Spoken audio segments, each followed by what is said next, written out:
Hey everyone, welcome back to the channel.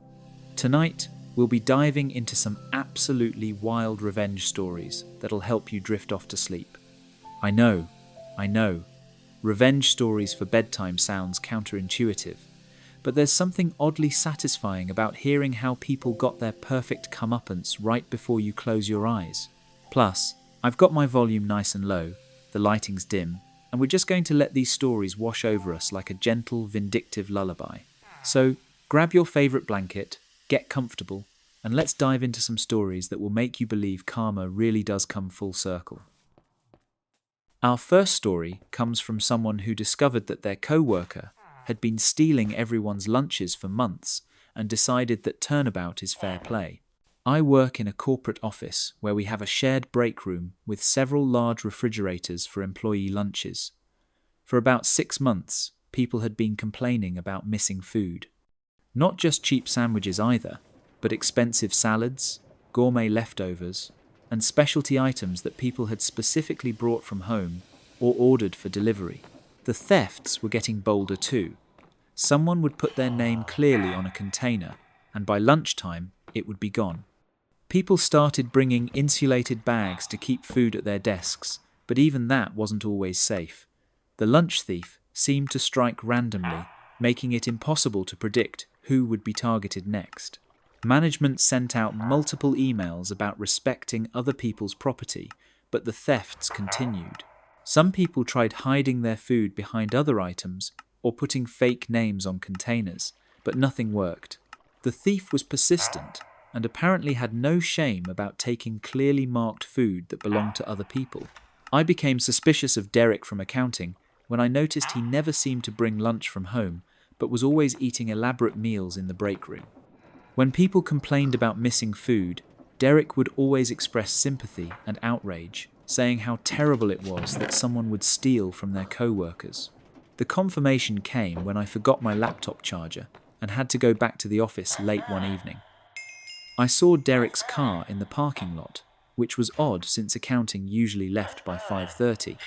When I went inside to get my charger, I found Derek in the break room systematically, going through the refrigerators and taking containers of food.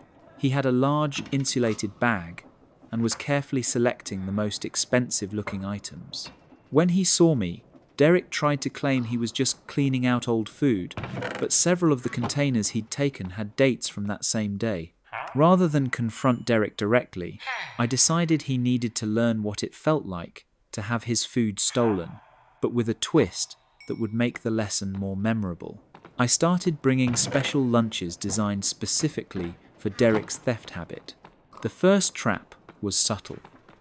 I prepared what looked like an expensive gourmet pasta salad with beautiful vegetables and imported cheese. But I'd replaced the regular ingredients with alternatives that would create an unpleasant surprise. The pasta was normal, but the cheese was actually soap shavings that I'd carefully carved to look like expensive parmesan. The vegetables were real, but I'd soaked them in a solution that would make everything taste overwhelmingly salty. I made sure to package it in an expensive-looking container with my name clearly visible and placed it prominently in the refrigerator where Derek would be sure to notice it. Then I waited. Sure enough, by lunchtime my fake pasta salad was gone. About 30 minutes later, I heard Derek in the men's room making horrible retching sounds. When he came back to his desk, his face was pale and he kept drinking water and looking generally miserable. For my second trap, I prepared what appeared to be a delicious sandwich with premium deli meat and gourmet spread. In reality, the meat was thinly sliced soap that I'd coloured with food dye to look like turkey. The spread was a mixture of toothpaste and wasabi that I'd tinted to look like a fancy aioli sauce. Again, Derek took the bait. This time, the reaction was even more dramatic. I could hear him coughing and sputtering from across the office. He spent about 20 minutes in the bathroom and then went home early, claiming he had food poisoning. But my masterpiece was a fake sushi roll that took me hours to create. I used rice mixed with liquid soap for the base, cucumber for the vegetables, and carefully crafted imitation crab from more soap products. I wrapped it all perfectly, and put it in an authentic-looking sushi container with soy sauce packets that were actually filled with hot sauce and vinegar. Derek couldn't resist what appeared to be expensive, fresh sushi. The results were immediate and spectacular. He bit into the fake sushi and immediately started making choking sounds. The soap made him foam at the mouth, while the hot sauce mixture burned his tongue and throat. This time, Derek couldn't hide what was happening. He was running around the office looking for milk or bread, anything to stop the burning and wash the soap taste out of his mouth. When people asked what was wrong, he couldn't explain without admitting he'd been stealing food. After the sushi incident, Derek's lunch theft problem mysteriously stopped. He started bringing his own food from home and never again touched anything in the office refrigerators that didn't belong to him. But I wasn't done with Derek yet. I'd documented his theft with hidden cameras I'd placed in the break room, and I had video evidence of him systematically stealing from multiple co-workers over several months. I compiled the footage into a presentation and shared it with management, along with an itemized list of everything Derek had stolen and the estimated value of the food he'd taken. The total came to over $800 in theft over 6 months. Derek was fired immediately. Management was horrified to learn that the lunch thief problem had been caused by an employee who'd been systematically stealing from his co-workers while pretending to sympathize with the victims. The best part was that Derek couldn't complain about the soap sandwiches and fake sushi without admitting he'd been stealing clearly marked food that didn't belong to him. His final days at the company were spent dealing with the consequences of eating soap while trying to explain to HR why he'd been caught on camera stealing other people's lunches. The office lunch theft problem disappeared completely after Derek left. People could finally trust that their food would be safe in the shared refrigerators, and the break room atmosphere became much more relaxed and friendly. That's the end of that story. Derek learned that when you make a habit of stealing other people's food, you never know when you might bite into something that bites back. The soap sushi was probably overkill, but there's something poetic about a food thief getting literally sick from their own crime. Our next story involves a roommate who thought he could avoid paying his share of utilities by being conveniently absent whenever bills were due. I lived with my roommate Marcus for about a year before I realized he'd been systematically avoiding paying his share of our monthly expenses. Marcus was one of those people who was always charming and apologetic when money came up, but somehow never actually contributed his fair share when bills were due. It started small. Marcus would promise to pay his half of the electric bill, but then be short on cash when the payment was due. He'd ask if I could cover it just this once, and swear he'd pay me back with the next paycheck. Then the same thing would happen with the water bill, the internet, and the gas. Marcus always had elaborate explanations for why he was temporarily short on money. His paycheck was late, he'd had an unexpected expense, or he was waiting for money from his parents to come through.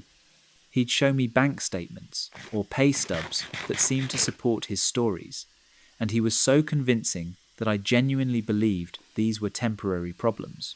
After 6 months of covering most of our shared expenses, I started keeping detailed records of what Marcus owed me. The amount was approaching $2,000, but every time I brought it up, Marcus would get defensive and remind me of times he'd bought groceries or paid for dinner when we went out together. The pattern became clear when I realized Marcus always seemed to have money for entertainment, new clothes, and expensive gadgets, but never had cash available when our shared bills were due. He'd buy himself video games and concert tickets, while claiming he couldn't afford his half of the rent. Things escalated when our landlord threatened eviction, because the rent was consistently late. I'd been covering Marcus's portion to avoid damaging my credit, but I couldn't keep subsidizing his lifestyle indefinitely. When I told Marcus we needed to resolve the payment situation immediately, he promised to get caught up, but then left town for a week-long vacation he'd apparently been planning for months. That's when I decided Marcus needed to experience what it was like to live without utilities he wasn't willing to pay for. Since he'd been avoiding his responsibility for months, I thought he should learn what life was like when those services actually got cut off. I started by having the internet disconnected. Since Marcus worked from home part-time and spent most of his free time gaming online, losing internet access would immediately impact his daily routine. When he asked why the internet wasn't working, I explained that I'd decided to cancel the service since I was tired of paying for it alone. Marcus was shocked and asked why I hadn't discussed it with him first. I reminded him that I'd been trying to discuss utility payments with him for months, and that since he hadn't been contributing to the internet bill, I didn't think he'd be affected by its cancellation. Next, I arranged for the electricity to be transferred to a new account in my name only, but I had the power to the common areas and Marcus's bedroom disconnected, while keeping electricity to my room and essential appliances. This required some creative wiring with the help of an electrician friend, but the result was that Marcus lost power to his room while I maintained electricity for cooking and basic needs. When Marcus complained about not having electricity in his room, I explained that since he hadn't been paying the electric bill, I'd decided to reduce our electrical usage to lower costs. I told him he was welcome to pay his back utilities and start contributing to monthly bills if he wanted power restored to his room. The final step was having the water heater disconnected from his bathroom, while maintaining hot water access to my bathroom and the kitchen. This meant Marcus could still use his bathroom for basic needs, but couldn't take hot showers or baths without using the shared bathroom that I controlled access to. Marcus's reaction to losing these services was immediate and dramatic. He couldn't work effectively without internet access, couldn't use his gaming setup without electricity in his room, and couldn't maintain his usual personal hygiene routine without hot water in his bathroom. Within 3 days, Marcus was asking what he needed to do to get the utilities restored. I presented him with a detailed accounting of everything he owed me over the past year, including his share of rent, utilities, and shared expenses that I'd been covering. Marcus tried to negotiate, claiming that some of my calculations were unfair and that he'd contributed in other ways that weren't being factored into my accounting. I told him that the utilities would remain limited until he paid his outstanding debt and committed to paying his fair share going forward. The psychological pressure was intense. Marcus couldn't maintain his normal lifestyle without the services he'd been taking for granted. He had to use his laptop at coffee shops to work, couldn't play his video games in the evenings, and had to take cold showers or ask permission to use my bathroom. More importantly, Marcus couldn't bring friends over or maintain his social life when our apartment lacked basic amenities. His dating life suffered when he couldn't invite people over to a place without internet or full electrical access. After 2 weeks of living with limited utilities, Marcus came to me with a payment plan proposal. He'd calculated exactly what he owed and offered to pay me back over 6 months, while also committing to pay his share of all future bills automatically through a shared bank account. But I wasn't satisfied with just getting the money back. I wanted Marcus to understand the full impact of his financial irresponsibility on our living situation. I told him that before I'd consider restoring the utilities, he needed to find alternative housing for a month, so I could evaluate whether I wanted to continue living with someone who'd been so unreliable about shared expenses. Marcus was forced to stay with friends and family while still paying his share of our rent to maintain his spot in the lease. During this month, he had to explain to people why he needed temporary housing and deal with the inconvenience of not having a stable living situation. The experience apparently taught Marcus some valuable lessons about financial responsibility. When he moved back after the month was up, he immediately set up automatic payments for all shared expenses and started contributing to a household emergency fund to cover unexpected costs. Marcus also became much more conscientious about other shared responsibilities like cleaning, grocery shopping, and general apartment maintenance. It was like losing access to basic utilities had made him realize how much he'd been taking for granted about our living arrangement. Our living situation improved dramatically once Marcus started contributing fairly to shared expenses. We were able to afford better internet service, keep the apartment more comfortable, and even save money for improvements like new furniture and better kitchen appliances. The irony was that Marcus's life became more comfortable and stable once he started paying his fair share, rather than trying to avoid financial responsibilities. When you contribute appropriately to shared living expenses, you get to enjoy the full benefits of the services you're paying for. That's the end of that story. Marcus learned that trying to live off someone else's financial responsibility only works until that person decides to stop subsidizing your lifestyle. When you consistently avoid paying your share of basic living expenses, you shouldn't be surprised when those services become unavailable to you. Let's move to our next tale, which shows what happens when someone thinks they can disturb an entire neighborhood without facing any consequences. My neighbor Kevin apparently believed that property ownership gave him the right to subject everyone within a half-mile radius to his musical preferences at any hour of the day or night. Kevin lived in the house directly behind mine, and his backyard faced my bedroom window across a narrow alley. Kevin's music problem started small. Weekend barbecues with slightly louder than necessary sound systems, occasional late-night parties that went past midnight.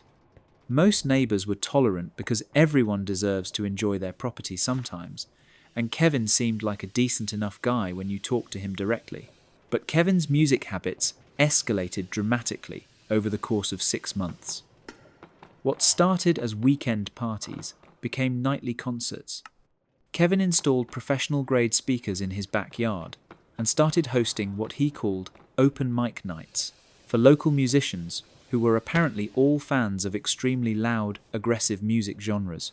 The music would start around 8 o'clock in the evening and continue until 3 or 4 in the morning. Kevin favored heavy metal, hardcore rap, and experimental electronic music that seemed designed to be as disruptive as possible. The bass was so powerful that it made the windows in my house vibrate and knocked pictures off my walls. I tried talking to Kevin politely multiple times. I explained that I worked early shifts and needed to sleep by 10:30 to function the next day. I mentioned that other neighbors had children who were being kept awake by the music. Kevin would always apologize and promise to keep the volume down, then continue doing exactly what he'd been doing before. The situation became unbearable when Kevin started hosting weeknight concerts. Tuesday, Wednesday, and Thursday evenings became just as loud and disruptive as weekends. Kevin claimed he was supporting local artists and building community through music.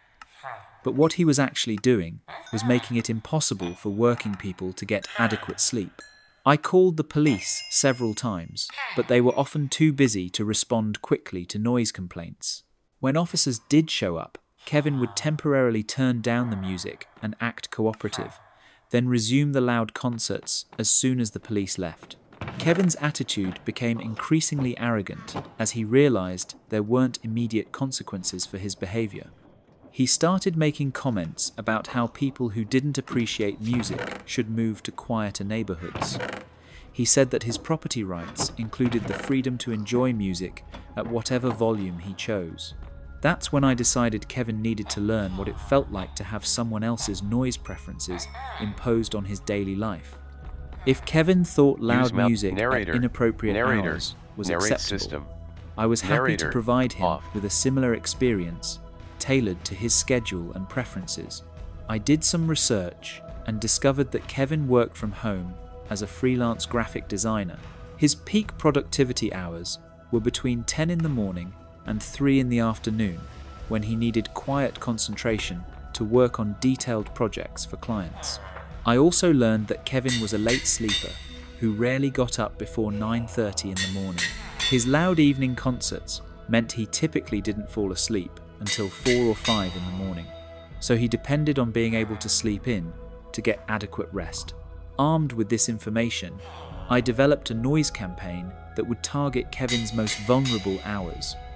I borrowed professional audio equipment from a friend who worked in event production and set up a system that could produce extremely loud, targeted sound directed specifically at Kevin's house.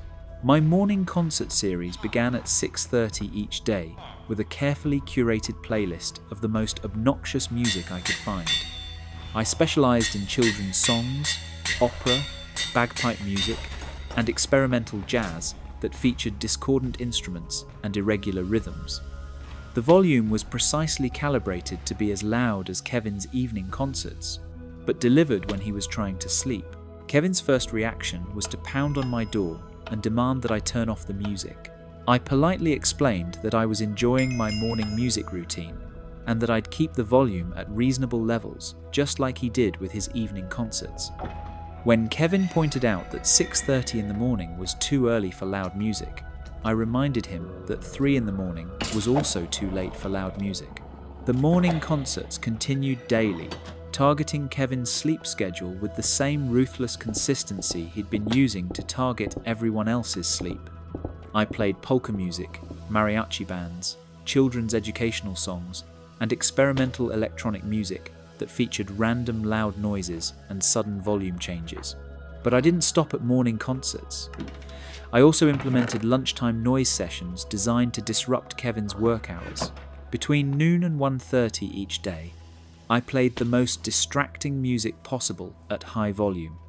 Think carnival music, construction sounds, recordings of crying babies, and aggressive heavy metal that made it impossible to concentrate on detailed work. Kevin tried to retaliate by making his evening concerts even louder, but this just gave me justification to increase the volume and duration of my morning and afternoon noise campaigns. We entered an escalation spiral, where both of our houses were producing deafening noise at different times of day. The difference was that my noise schedule was strategically designed to target Kevin specifically, while his random loud music was affecting everyone in the neighborhood. Other neighbors started supporting my campaign because they realized I was fighting back against the person who'd been making everyone's life miserable.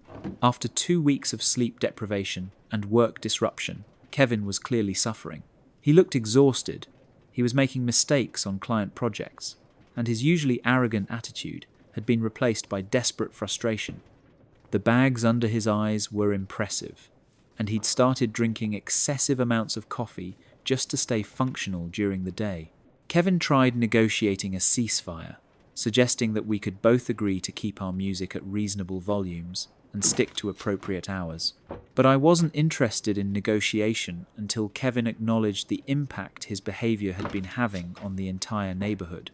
I told Kevin that I'd been documenting his noise violations for months and had recordings of his concerts that consistently exceeded city noise ordinance levels. I'd also been in contact with other neighbors who were willing to file formal complaints about his systematic disruption of the peaceful enjoyment of their properties. Kevin realized that his legal position was weak because he'd been violating noise ordinances regularly for months, while my noise campaign was precisely calibrated to stay within legal limits during permitted hours. I was fighting fire with fire, but I was doing it within the boundaries of what was technically allowed. The final pressure came when Kevin's clients started complaining about his work quality and missed deadlines. The sleep deprivation and work disruption from my noise campaign were affecting his income and professional reputation. He couldn't concentrate during his peak productivity hours because of my lunchtime concerts, and he couldn't get adequate sleep because of my morning music sessions. Kevin finally came to my door with a formal proposal. He'd agree to end his evening concerts and limit any music to reasonable volumes during appropriate hours if I'd stop my morning and afternoon noise campaigns. He also offered to soundproof his backyard setup and install timers that would automatically shut off his system by 10 in the evening. But I wanted more than just a personal agreement between Kevin and me. I insisted that Kevin apologize to the entire neighborhood and commit to following city noise ordinances going forward. I also required him to pay for soundproofing improvements to the houses that had been most affected by his months of loud concerts. Kevin agreed to all of my conditions. He hosted a neighborhood meeting where he acknowledged that his music had been disruptive and inappropriate, apologized for ignoring multiple requests to keep volumes reasonable, and committed to being a more considerate neighbor going forward. The soundproofing improvements Kevin paid for actually benefited everyone by reducing overall noise transmission between properties. The neighborhood became significantly quieter and more peaceful once Kevin's nightly concerts ended and proper sound barriers were installed. Kevin kept his word about limiting music to appropriate volumes and hours. His occasional backyard gatherings became genuinely pleasant community events rather than endurance tests for everyone within hearing distance. The experience taught Kevin that being a good neighbor requires considering how your actions affect other people. When you consistently ignore requests to be more considerate, you shouldn't be surprised when people stop asking nicely and start taking action to protect their own quality of life. That's the end of that story. Kevin learned that property rights don't include the right to make everyone else's life miserable with your personal entertainment choices. When you declare war on your neighbors' sleep schedules, you shouldn't be shocked when they fight back with superior tactics and strategic thinking. Our next story involves a boss who thought he could build his reputation by stealing credit for his employees' work, until one of them decided to expose his fraud in the most public way possible. I worked as a marketing specialist for a medium-sized consulting firm, and my boss David had perfected the art of taking credit for other people's work while positioning himself as an innovative leader.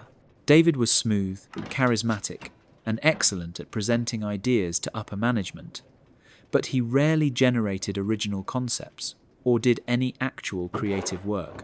David's strategy was to assign projects to his team, then swoop in during the final stages to make minor suggestions that he'd later present as fundamental improvements that transformed the entire campaign.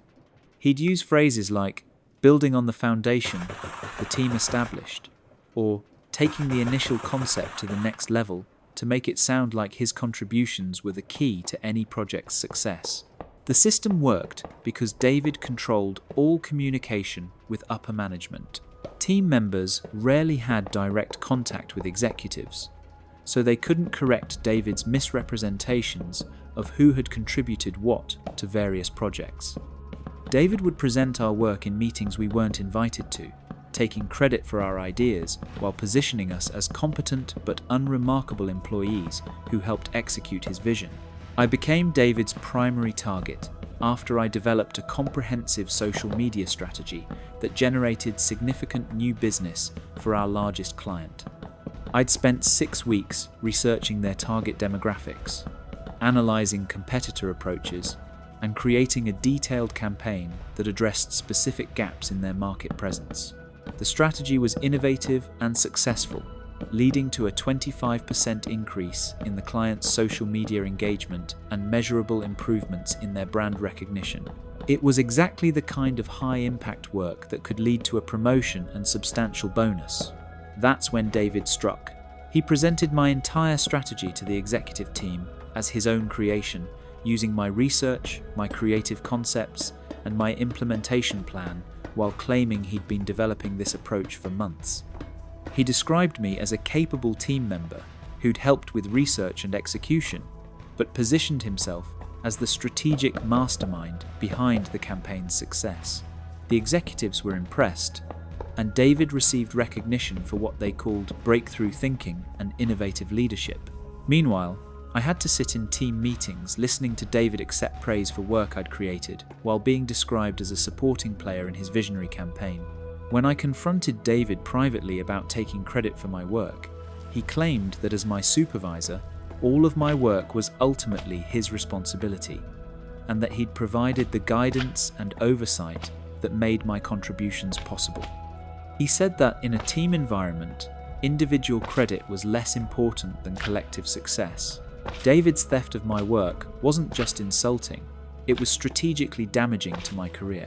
The social media campaign was supposed to be my showcase project, demonstrating the kind of strategic thinking that would qualify me for promotion to senior specialist. Instead, it became evidence of David's leadership capabilities, while making me look like someone who needed significant guidance to produce quality work. That's when I decided David needed to learn what happened when someone stole work from a person who understood the difference between presentation skills and actual competence. If David wanted to take credit for strategic work he didn't understand, I was happy to give him exactly what he was asking for. I started developing what appeared to be a groundbreaking marketing strategy for our second largest client, a regional restaurant chain that wanted to expand their market presence. I made sure David knew I was working on something significant by leaving research materials visible, taking calls about the project where he could overhear, and mentioning to colleagues that I was developing a revolutionary approach that could transform how we handled restaurant marketing. The fake strategy I created was professionally presented and superficially impressive, but fundamentally flawed in ways that would only become obvious to someone with deep knowledge of the restaurant industry and current marketing trends. I included tactics that violated the client's budget constraints, proposed partnerships with competitors they'd explicitly rejected, and suggested messaging that directly contradicted their established brand identity. I made sure the fake strategy looked exactly like the kind of innovative thinking that would appeal to David's ego while containing enough technical complexity that he wouldn't be able to understand the underlying problems. Without doing research, he was too lazy to attempt. As predicted, David took the bait. I could tell from his behavior that he'd accessed my files and was preparing to present my fake strategy as his own work. He started dropping hints about a major breakthrough he'd been developing and scheduled a presentation with the executive team and client representatives for the following week. David's presentation began confidently. He was articulate and enthusiastic as always, and the initial reaction from the audience seemed positive. But as he got into the specifics of the strategy, confusion started spreading across the faces of the client representatives. The restaurant's marketing director was the first to speak up. She pointed out that the proposed budget was nearly 3 times what they'd allocated, and that several of the suggested partnerships were with companies they considered direct competitors. The regional manager noted that the messaging strategy directly contradicted brand guidelines they'd spent months developing. David tried to defend the proposal, but it became increasingly clear that he had no understanding of the client's actual needs or constraints. When pressed for details about his research process, he couldn't provide specifics. When asked about alternative approaches, he had no backup plans. The client representatives became increasingly frustrated as David's explanations made no sense and revealed fundamental misunderstandings about their business model, target market, and competitive landscape. They questioned how someone who claimed to be an expert in restaurant marketing could propose strategies that were so disconnected from industry realities. The meeting ended with the client expressing serious concerns about our company's understanding of their needs and requesting that a different team be assigned to their account. The executive team was embarrassed and confused about how such a poorly researched proposal had made it to a formal client presentation. After the meeting, I was asked to stay behind. The executives wanted to know if I had any insights into what had gone wrong with David's strategy. I explained that while I couldn't speak to David's research process, I'd be happy to develop an alternative approach that actually addressed the client's stated needs and constraints. Within a week, I'd presented a real strategy that the client loved and approved enthusiastically. The contrast between my thorough, client-focused approach and David's disconnected proposal was stark and obvious to everyone involved. But I wasn't done with David yet. I'd been documenting his pattern of taking credit for other people's work for months, and I had evidence of multiple instances where he'd stolen ideas, research, and creative concepts from various team members. I compiled everything into a comprehensive presentation, showing David's systematic theft of employee work over the past year. I included timestamps on original files, email drafts that proved who had created various concepts, and documentation of meetings where David had presented other people's work as his own. The presentation was devastating. It revealed that David's reputation as an innovative leader was built entirely on stolen work from his subordinates. Every successful campaign he'd been credited with had actually been developed by team members who'd received no recognition for their contributions. David was terminated immediately. The executives were horrified to learn that their trusted manager had been systematically stealing credit from employees while misrepresenting his own contributions to company success. The investigation that followed revealed that David had been submitting other people's work for industry awards and recognition, claiming personal credit for achievements that belonged to his team members. Several employees came forward with their own stories of having their work appropriated and their contributions minimized. I was promoted to David's position with a substantial raise and formal apology from management for not recognizing my contributions sooner. The client account that David had nearly lost became one of my most successful long-term relationships. The best part was that David couldn't find another management position in our industry. Word spread quickly about his fraudulent practices, and other companies weren't willing to hire someone with a documented history of stealing employee work and misrepresenting his qualifications. David's entire professional reputation collapsed once people realized that his apparent expertise and innovative thinking had been stolen from the people he was supposed to be supporting and developing. That's the end of that story. David learned that building a career on stolen work is unsustainable when you eventually have to demonstrate actual competence. When you consistently take credit for other people's ideas, you better make sure you actually understand what you're claiming to have created. The irony is perfect. David's theft of my work gave me the perfect weapon to destroy his fraudulent reputation. Let's dive into our next tale, which shows what happens when someone thinks they can constantly disappoint their friends without facing any social consequences. My friend group had been dealing with Jessica's unreliable behavior for almost 2 years before I decided she needed to experience what it felt like to be excluded from something important.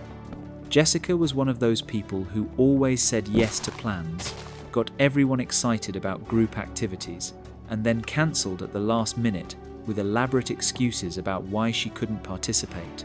Jessica's cancellation pattern was predictable and frustrating.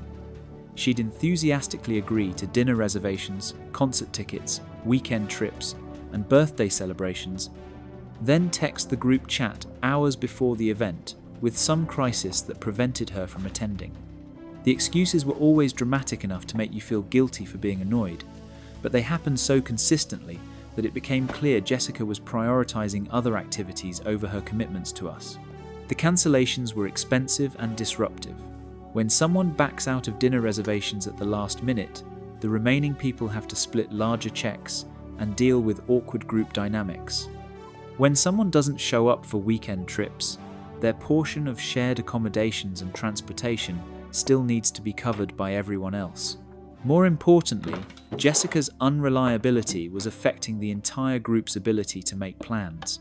People stopped suggesting activities because they knew Jessica would probably cancel, which meant everyone was missing out on experiences because of her pattern of irresponsible behavior. I started keeping track of Jessica's cancellations over a 6-month period and discovered that she'd backed out of 14 out of 16 planned group activities. Her excuse catalogue included family emergencies, work crises, health problems, car trouble, and relationship drama that always seemed to occur at the most inconvenient possible timing. The pattern became obvious when I realized that Jessica's social media posts often showed her participating in other activities on the same days she'd cancelled plans with us. She'd cancel dinner because of a family emergency, then post photos from a concert she'd attended with different friends. She'd skip a weekend trip due to work obligations, then share pictures from a spontaneous beach day with her co-workers. Jessica was essentially using our group as a backup option. She'd commit to our plans to ensure she had something to do, then abandon us whenever something more appealing came along. She was treating our friendship like a safety net that would always be available when her preferred activities fell through.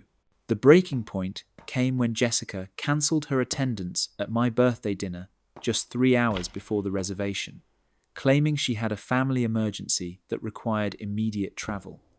I'd planned the entire evening around, including her, chosen a restaurant she'd specifically requested, and even delayed the celebration by a week to accommodate her schedule.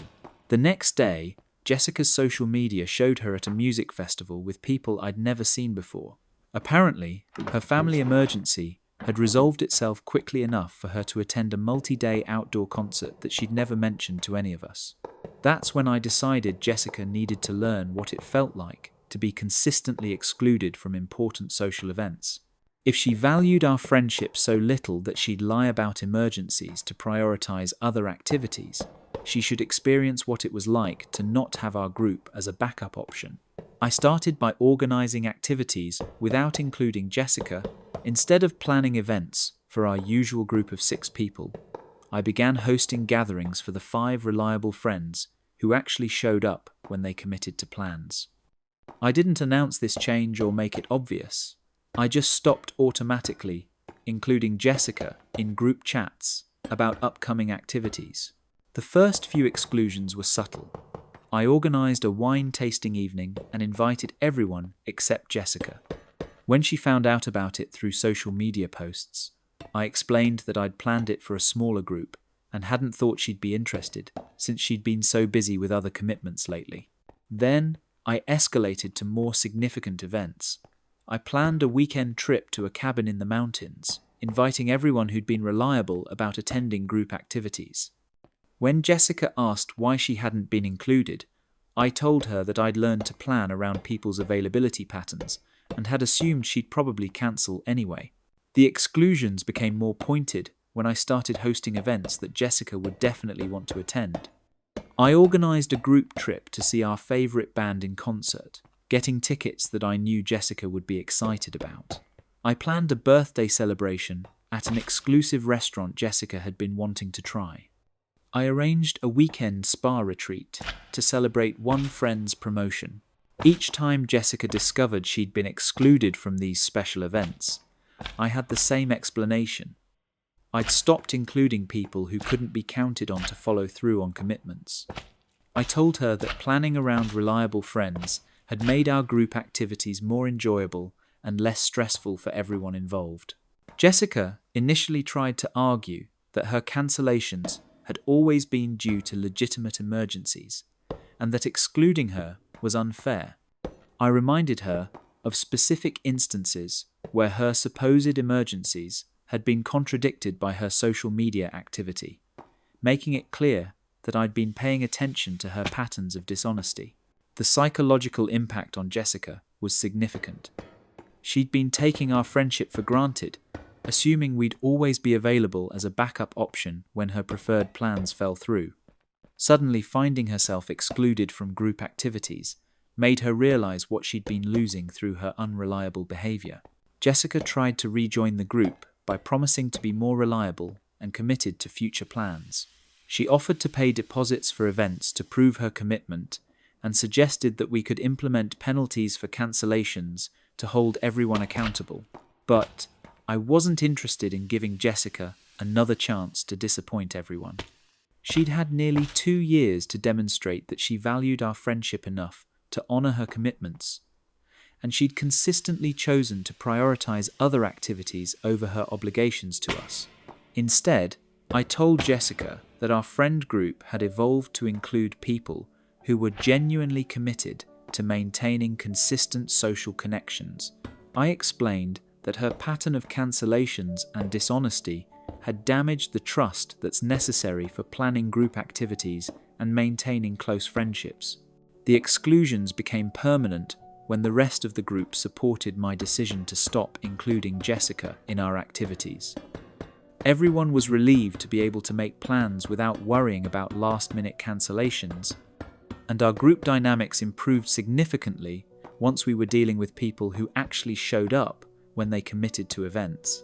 Jessica tried to maintain individual friendships with various group members, but most people had grown tired of her unreliable behavior and weren't interested in making separate plans that she'd probably cancel anyway. The final blow came when Jessica tried to organize her own social events and discovered that people were reluctant to commit to activities she was hosting. Her reputation for unreliability had made it difficult for her to gather groups for activities, since everyone expected her to change plans or cancel at the last minute. Jessica learned that social relationships require reciprocity and reliability. When you consistently prioritize other activities over your commitments to friends, You shouldn't be surprised when those friends stop considering you a priority in their social planning. The most satisfying part was watching Jessica realize that friendship isn't just about having people available when you need them, it's about being available when other people need you. Her pattern of treating us as backup options had cost her access to a social group that had genuinely cared about, including her in our activities. That's the end of that story. Jessica discovered that social relationships have consequences when you consistently demonstrate that they're not a priority for you. When you build a reputation for unreliability and dishonesty, people stop making space for you in their lives. Our final story involves someone who discovered their landlord was illegally withholding security deposits from multiple tenants and decided to organize a coordinated response that would make him face serious consequences. I rented a small apartment in an older building where the landlord, Mr. Patterson, had developed a systematic approach to stealing security deposits from tenants who moved out. Patterson owned several rental properties around the city and had apparently been running the same scam for years without facing any meaningful consequences. The pattern became clear when I started talking to former tenants who'd lived in my building. Every single person who'd moved out in the past 3 years had lost their entire security deposit, regardless of how well they'd maintained their apartment or how thoroughly they'd cleaned before moving. Patterson's strategy was sophisticated and designed to be difficult to challenge. He'd wait until tenants had moved out and were focused on settling into new living situations, then send them itemized bills for repairs and cleaning that allegedly exceeded their security deposits.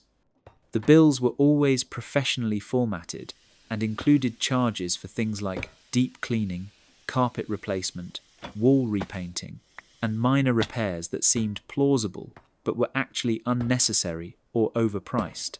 Most tenants would receive these bills weeks after moving out, when they were already dealing with the stress and expense of establishing new housing. Patterson counted on people being too busy, too broke, or too intimidated to challenge his charges in court, especially since the amounts were usually small enough that legal action seemed impractical. I became suspicious of Patterson's practices when my upstairs neighbour Amy moved out after keeping her apartment in pristine condition for 2 years. Amy was obsessive about cleanliness and had even hired professional cleaners before her move-out inspection. But Patterson still charged her $800 beyond her security deposit for carpet replacement, wall repairs, and deep cleaning that were clearly unnecessary. When I examined the documentation Patterson had provided to Amy, several things seemed suspicious. The invoices were from contractors who charged significantly higher rates than market average for similar work. The before and after photos, Patterson claimed, showed damage were clearly taken in different apartments with different layouts and fixtures. Most importantly, some of the alleged repairs had timestamps showing they'd been completed before Amy had even moved out. That's when I started investigating Patterson's practices more systematically. I reached out to everyone I could find who'd rented from Patterson in the past 5 years and asked about their security deposit experiences. What I discovered was a pattern of systematic fraud that had been going on for at least a decade. Patterson was using the same fake invoices and staged damage photos for multiple tenants, sometimes claiming that several different people had caused identical damage that required the exact same repairs. He'd developed relationships with contractors who would provide inflated invoices for work that was never actually performed, essentially laundering his theft of security deposits through fake repair documentation. More seriously, Patterson was violating multiple housing laws and tenant rights regulations. He was keeping security deposits without providing proper documentation, making charges for normal wear and tear that legally couldn't be deducted from deposits, and failing to return deposits within the time frame required by state law. I realized that Patterson's scam was successful because he was targeting individual tenants who didn't have the knowledge or resources to challenge his practices effectively. But if multiple victims could coordinate their response and present evidence of systematic fraud, Patterson would be facing much more serious legal and financial consequences. I started by documenting everything about my own rental situation. I took detailed photos of my apartment's condition, saved all communications with Patterson, and researched my rights under local tenant protection laws. I also gathered contact information for every former tenant I could locate who'd been victimized by Patterson's security deposit theft. Then I organized a meeting for all of Patterson's victims to share information and coordinate a response. 12 people showed up, representing over $15,000 in stolen security deposits over the past 4 years. Everyone had similar stories of receiving elaborate bills for unnecessary repairs supported by suspicious documentation. We discovered that Patterson had been reusing the same fake damage photos for multiple tenants, claiming that different people had caused identical stains, scratches, and wear patterns. He'd also been billing multiple tenants for the same carpet replacements and paint jobs, essentially getting several tenants to pay for repairs that only needed to be done once. Armed with this evidence, we developed a coordinated legal strategy. Instead of individual small claims cases that Patterson could easily manage, we filed a class action lawsuit alleging systematic fraud and violations of tenant rights laws. We also filed complaints with the State Housing Authority and local consumer protection agencies. But the most effective part of our response was the public information campaign we launched to warn other potential tenants about Patterson's practices. We created a website documenting his fraud with photos, invoices, and testimonials from victims. We posted detailed reviews on rental websites and social media platforms, and we contacted local news outlets about Patterson's systematic theft from tenants. Patterson's initial response was to send threatening letters to everyone involved in the legal action, claiming that we were engaging in harassment and defamation. But Patterson's threats just provided additional evidence of his abusive behaviour toward tenants and made our legal case stronger. The Housing Authority investigation was devastating for Patterson. Inspectors found numerous code violations across his properties and confirmed that his security deposit practices violated multiple tenant protection laws. Patterson was required to pay substantial fines and faced ongoing oversight of his rental operations. The legal case resulted in full restitution for all victims, plus additional damages and penalties. Patterson was ordered to return all illegally withheld security deposits and pay compensation for the time and stress his theft had caused. But the most satisfying consequence was the damage to Patterson's ability to continue his rental property business. Our public information campaign made it nearly impossible for him to find new tenants who weren't aware of his fraudulent practices.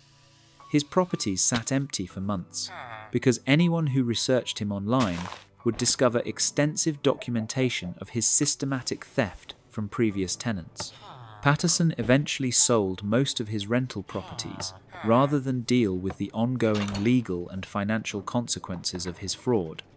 The new owners implemented proper tenant relations practices and actually followed security deposit laws instead of treating tenant deposits as additional profit.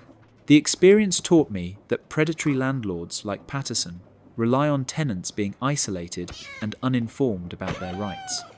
When tenants organize and share information, landlords can't get away with systematic violations that would be impossible to defend in court.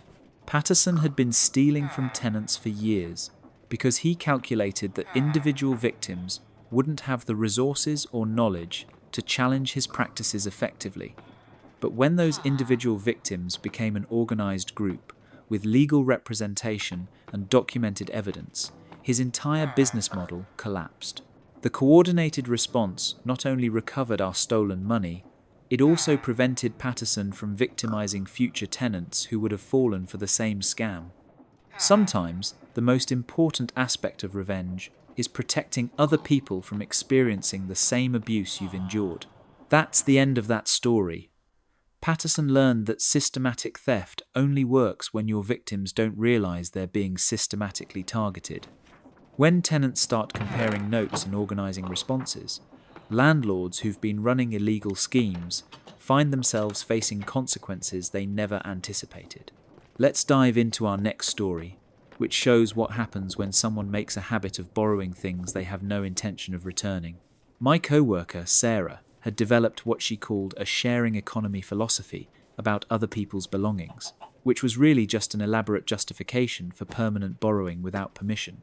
Sarah worked in the cubicle next to mine, and over the course of 18 months, she'd accumulated an impressive collection of items that belonged to other people in our office.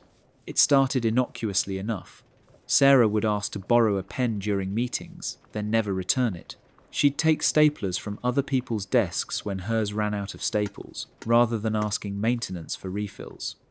She'd borrow charging cables and office supplies, with promises to bring them back later, but later never seemed to arrive.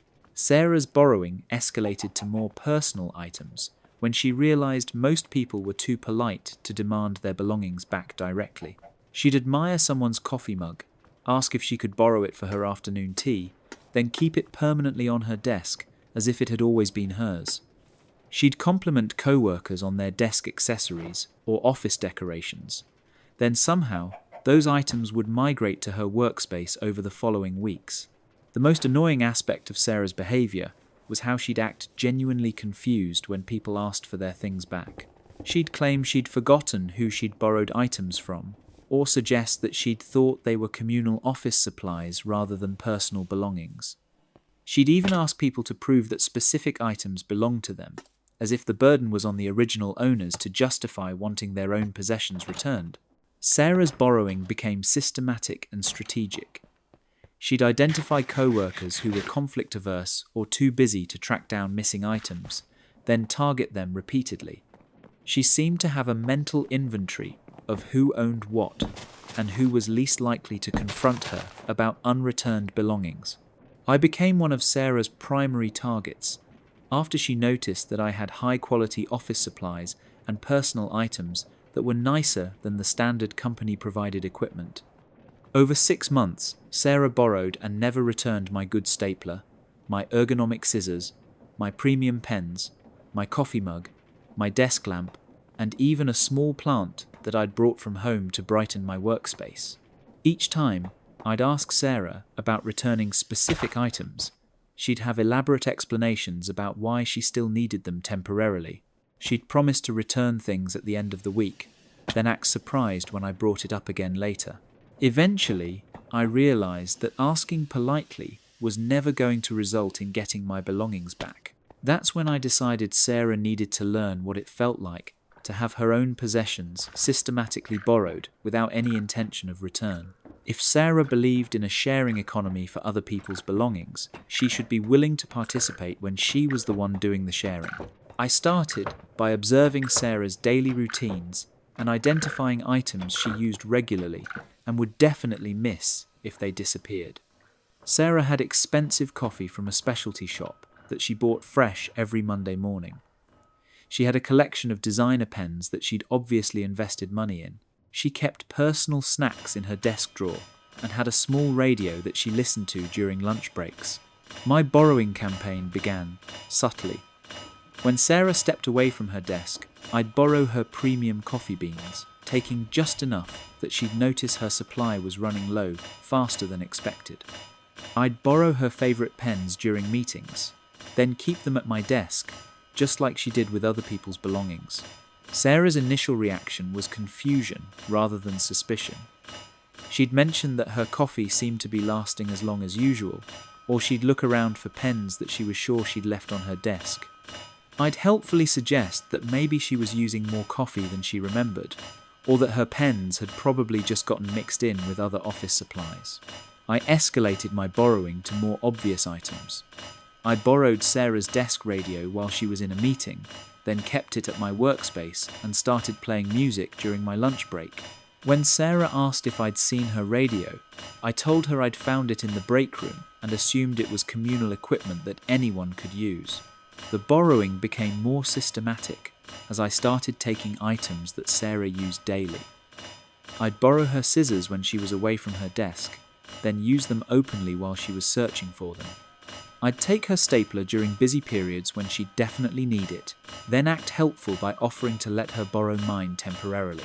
Sarah tried to secure her belongings by locking them in her desk drawers, but I'd developed relationships with the maintenance staff who had master keys.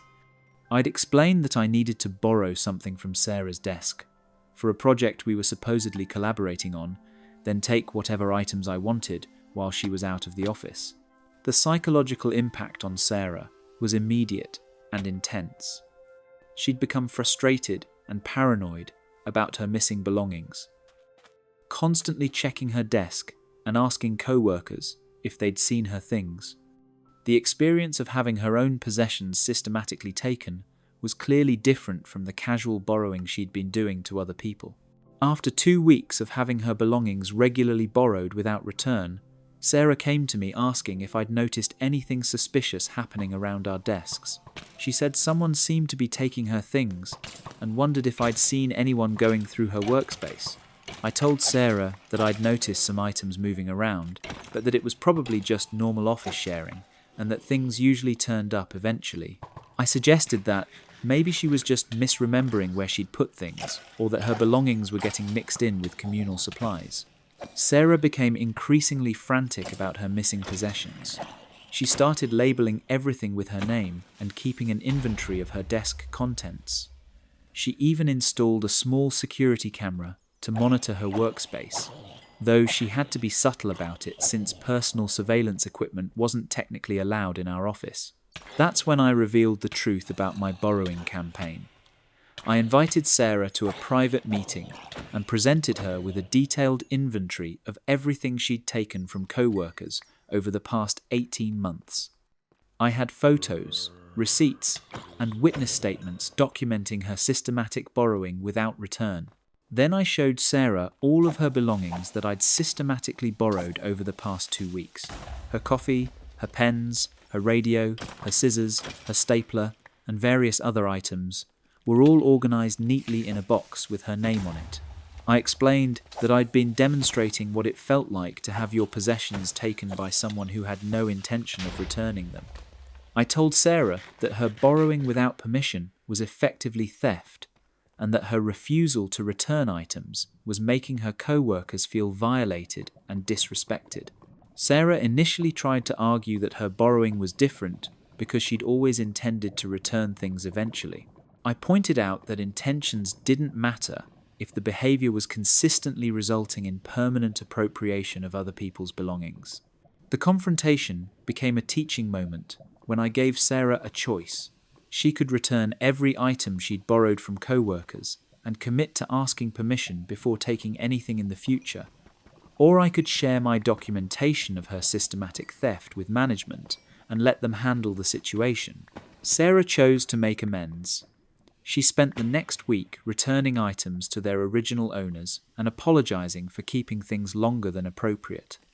She had to replace several items that she'd damaged or lost, and she implemented a personal policy of asking before borrowing anything and setting specific return deadlines. The most satisfying part was watching Sarah realise how much her borrowing had been affecting other people. When she experienced the frustration and violation of having her own belongings taken without permission, she finally understood why co-workers had been annoyed with her behaviour. Sarah's borrowing habits stopped completely after she experienced life on the receiving end of systematic appropriation. She became much more respectful of other people's belongings and started bringing her own office supplies rather than relying on borrowing from co-workers. The office atmosphere improved significantly once people could trust that their personal belongings would remain where they left them. Sarah's transformation from serial borrower to respectful colleague showed everyone that behavioural change was possible when people understood the impact of their actions on others. That's the end of that story. Sarah learned that borrowing without returning is just theft with extra steps and better marketing. When you make a habit of taking other people's belongings, you shouldn't be surprised when someone shows you exactly how it feels to be on the receiving end. Our final tale involves someone who thought they could sabotage their colleagues to get ahead in their career until one of their targets decided to turn the tables in spectacular fashion. I worked in the sales department of a tech startup where my colleague Monica had perfected the art of subtle sabotage disguised as helpful collaboration.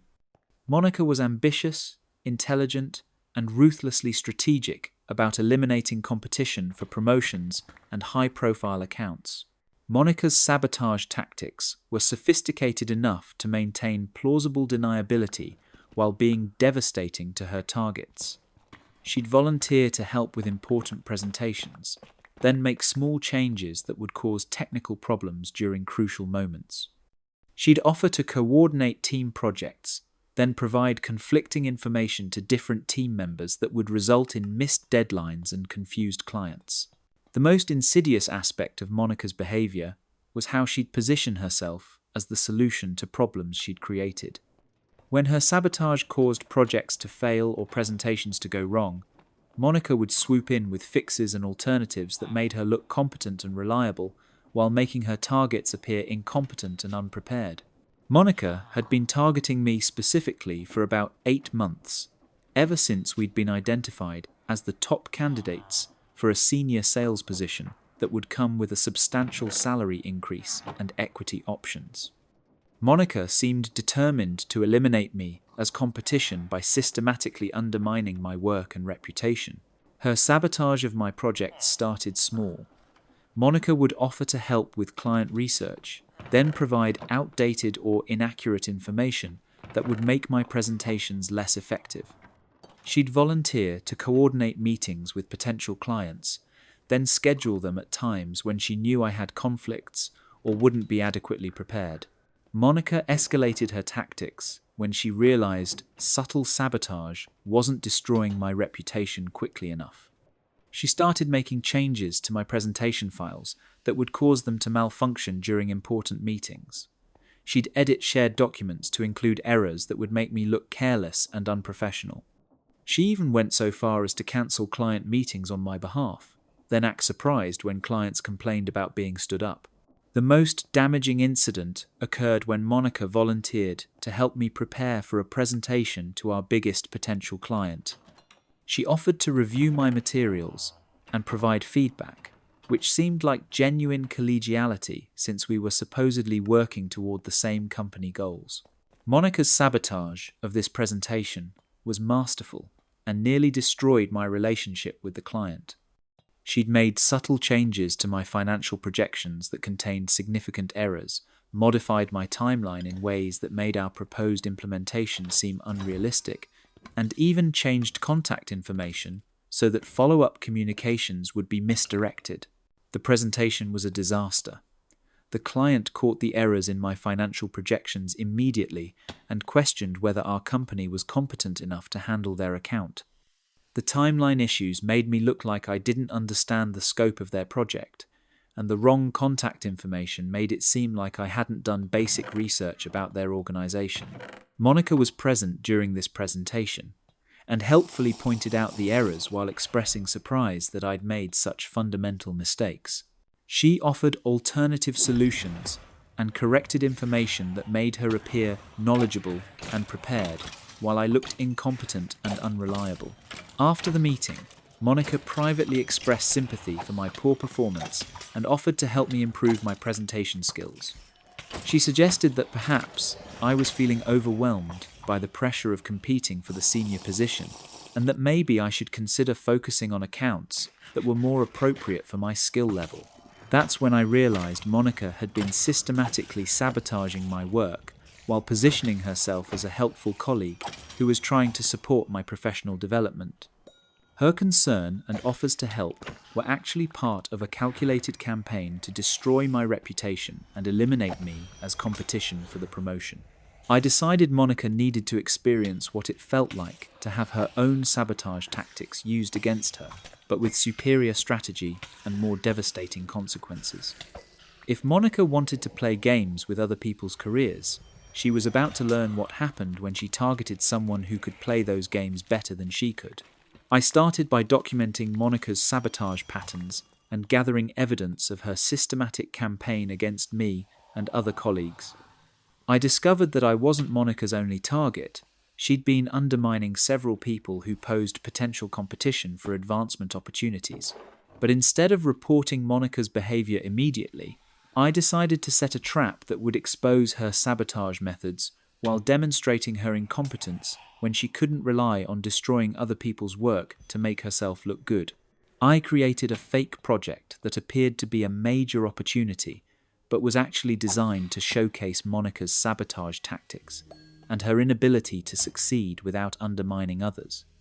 I let it slip that I was working on a presentation for a high-value potential client, and I made sure Monica knew enough details to make her want to interfere.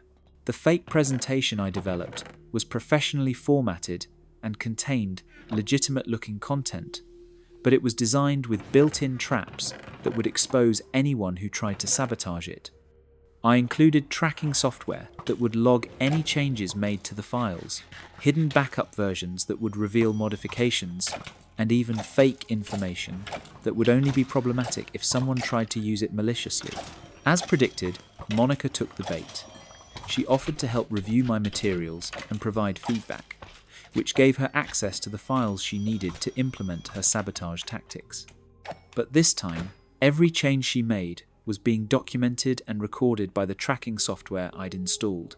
Monica's sabotage of the fake presentation was comprehensive and followed her usual patterns.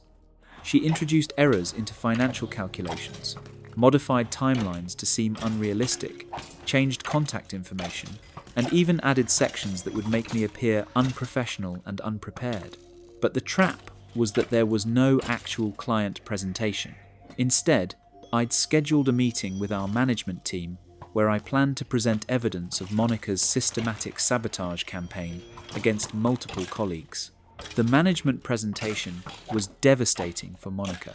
I showed them the original version of my fake presentation alongside Monica's sabotaged version, with detailed documentation of every change she'd made and timestamps showing exactly when the modifications had occurred.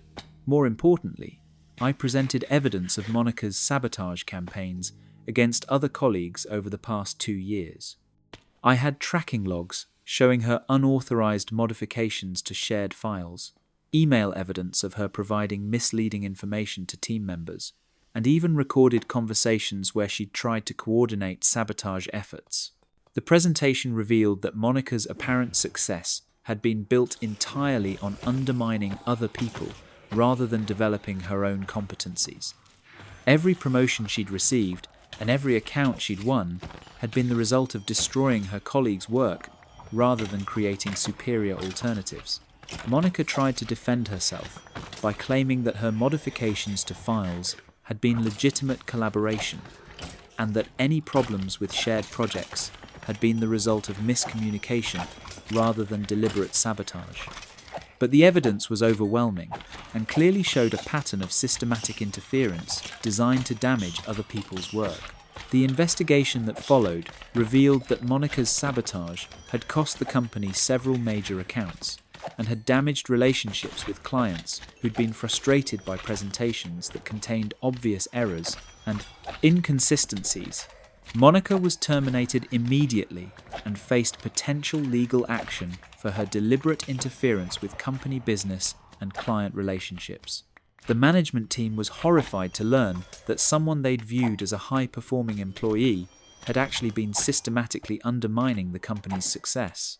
The senior sales position that Monica and I had been competing for was offered to me, along with a formal apology from management for not recognizing her sabotage earlier. Several other colleagues who'd been victims of Monica's tactics also received recognition and opportunities they'd been denied due to her interference. Monica's professional reputation in our industry was permanently damaged once word spread about her sabotage tactics. Other companies weren't willing to hire someone with a documented history of undermining colleagues and damaging client relationships.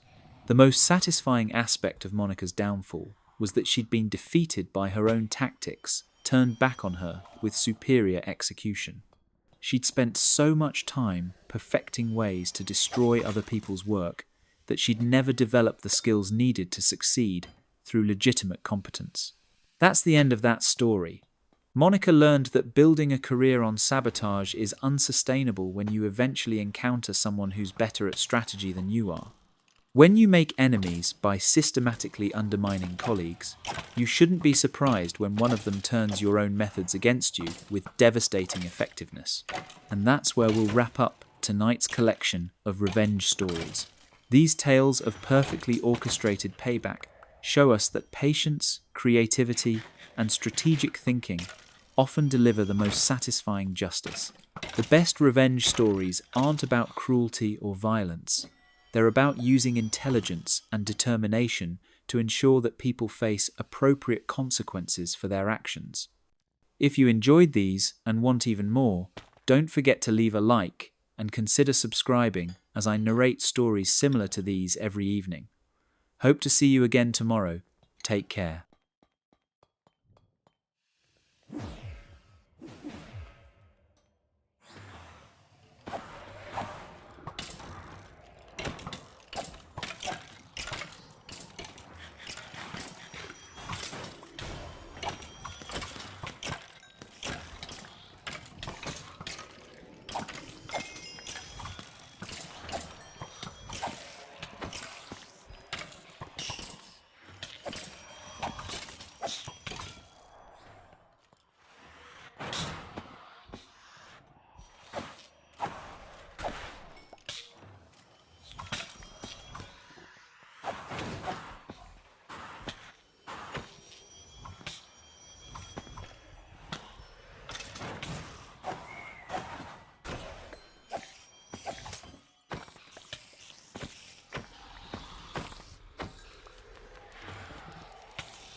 Use mouse, press tab to navigate to next element.